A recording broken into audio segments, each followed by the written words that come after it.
Hey, what's up everyone? I hope you're all having a wonderful day or night, but for now, let's get into the video. About a year ago, I decided that I was gonna stop going out of my way to interact with or engage with men. And I don't know why I didn't do it sooner.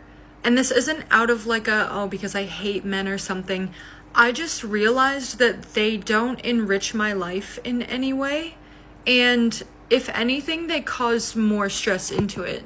And to clarify, I didn't just drop every man I have ever known. Like my male friends that I already have, like my male family members that I have, I still interact with them. I think that's great, but you start to give me a headache. Was there even a point to your video outside of maybe this? And I'm not willing to risk having a stressful, weird romantic friendship with a dude because I want a male friendship for some reason so bad.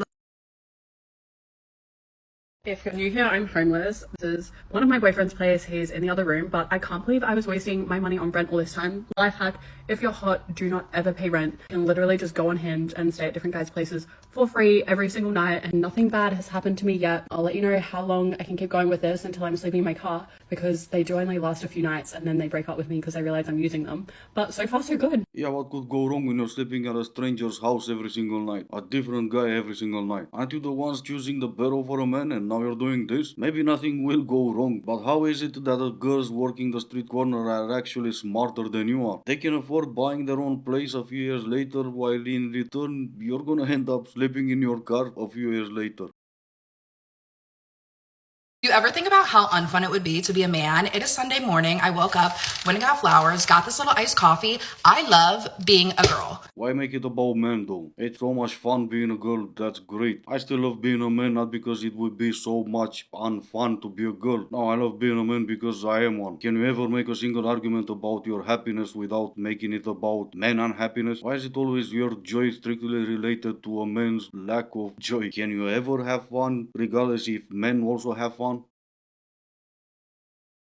No, I don't blame men for not wanting to go up to women because as a woman, it is equally as terrifying. There is no more humbling experience on this earth than complimenting a pretty girl. Because let me tell you, I'm trying to make friends right now, and the easiest way to do that is to compliment them. And they're always genuine. But when I tell you guys today, I was walking by a girl on the sidewalk and I looked at her because she was gorgeous. And I just said, girl, you are so pretty. And she literally gave me the most disgusted look of my life. And I never know if it's they think I'm ugly or they think I look disgusting. And I'm I'm so sorry that I interfered in your existence. But I would equally be as terrified to speak to women if I was a man, because that is terrifying. The look of disgust from a female, I think, is one of the most terrifying experiences to experience.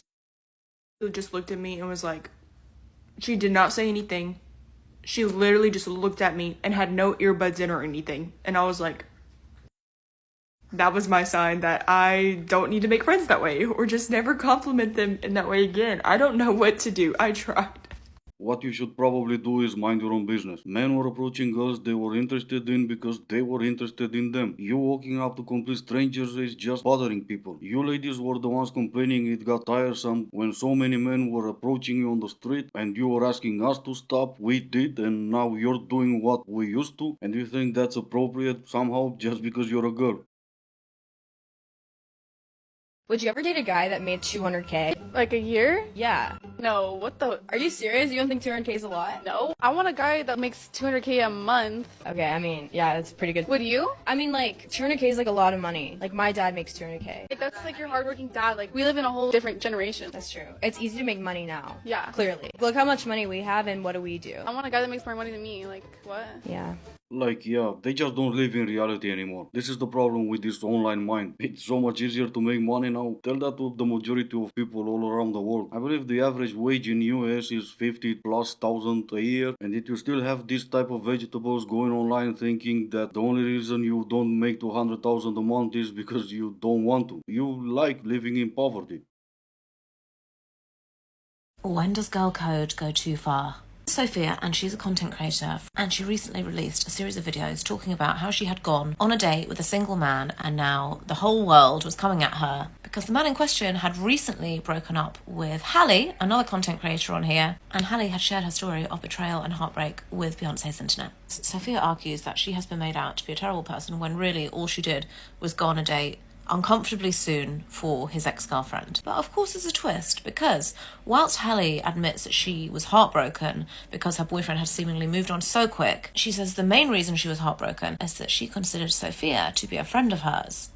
Which, yeah, that does change the game a little bit. I had screenshots showing that Sophia had messaged her boyfriend a day or two after they had split up, and she was the first one to send a message. And Sophia says, sure, but we weren't friends. And then Hallie says they weren't best friends for sure. Not only did they know each other and hang out together, but she had seen Sophia at an influencer dinner, hung out with her all night, and gone to a bar afterwards with her friends for drinks. Everyone was consoling her, giving her advice, and this was 24 hours before Sophia went on her first date with Hallie's ex-boyfriend. So Hallie's claiming that Sophia hung out with her in the full knowledge that she was going to be dating the boy that she was crying about just a few hours later. Was he single, so it's all fine? If it's not a best friend, is it fine? What do you guys think? I could not care less, to be honest, but you ladies keep bringing this up. The story started in November or December 2023. Just let it go, it's soon to be 1 year later. The two of them are just monetizing on the drama, and all of you ladies are trying to do the same. There is no girl's code about that. In case you're interested in the story, I'll add some context. The blonde girl broke up with her boyfriend. The red-haired girl texted him and asked him on a date. Both of them shared their story online because there's no privacy or intimacy with this type of influencer. And that's it. That should have been the end of the story last year. I need to know what woman absolutely lost her mind and thought that this was a good idea. 6 dates a week for 2 years just for some free food? Like, I'm so fed up with dating at this point that I can't even convince myself to go on one date because, oh, well, at least I'll get free food out of it. No. Ugh. Can you imagine 6 times a week having to have this conversation? What do you do for work? Do you like your job?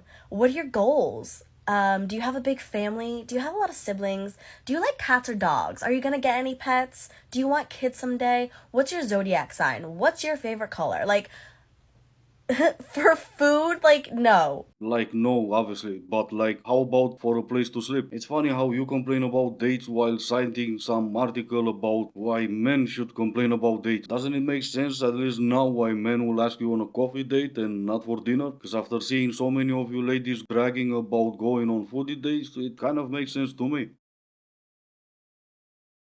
Okay, girls, so I'm going to teach you how to build a roster with manifesting, law of attraction, all of that, okay?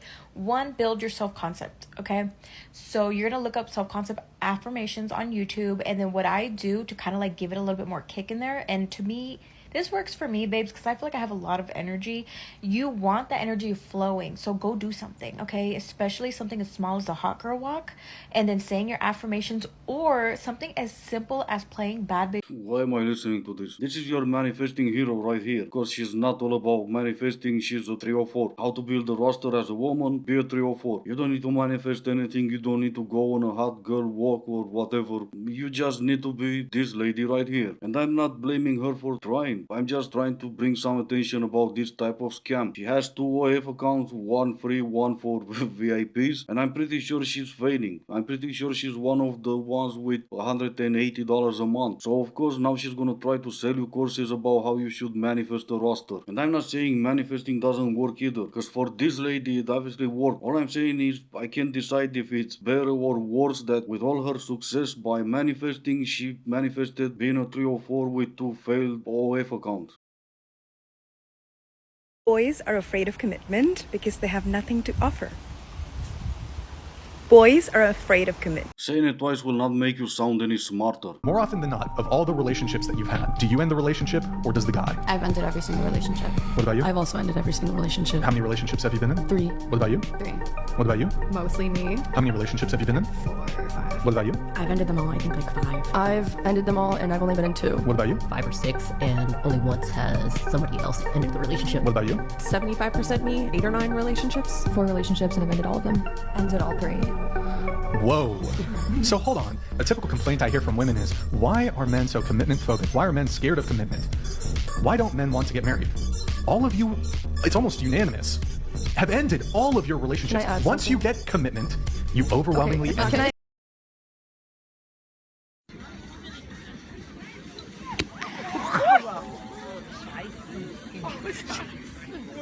Alright, and this is gonna be it for today. As always, I do hope you enjoyed it. If you didn't, I still appreciate you for making it this far. Thank you all so much for watching. Stay safe, and I will see you in the next one.